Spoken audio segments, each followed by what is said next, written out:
So in this week's Torah portion, there's something about how one is supposed to eat in Savvo. And so I was like, well, if you eat like chips or cheese, maybe a burger, I don't know.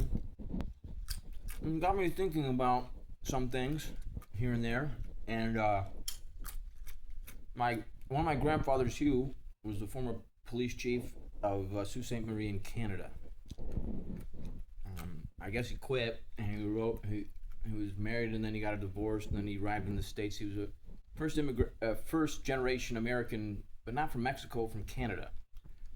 And became some sort of inventor. He invented a formula, business partners with Weyerhaeuser Lumber, things of that sort.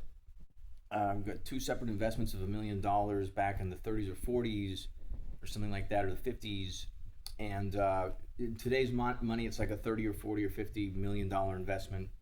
The farmers in Southern California use the formula to help plants grow or something. And so, you know, his wife's father was one of the original founders of Azusa Pacific University. So in other words, they should have like been billionaires on both sides or something like that. But it just didn't happen that way. So I'm making these recordings to illuminate some potential modifications to things.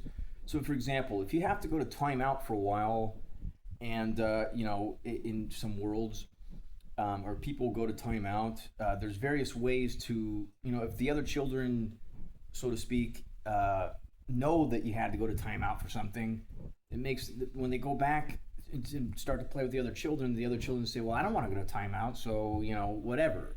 So there's ways to potentially, if there's some uncertainties with things, at times to, you know, say, well, you should have gone to timeout for like a day, but now you only have to go to timeout for like 10 minutes or something. You know, and then you don't really let the other children know at all. If there's lots of uncertainty, like, so for example, if somebody's playing with somebody's toy and somebody arrives into the room and they say, well, who did what? They don't know. And there's incredible amounts of certainty. You can say, well, you have to go there for 10 seconds, but you probably did that, so you have to go there for, you know, 11 seconds or something like that. So anyways, and then none of the other children would know, so they would still have various, you know, remorse about what they did, most likely, especially when there's lots of uncertainty in scenarios. So anyways, until next time, over and out.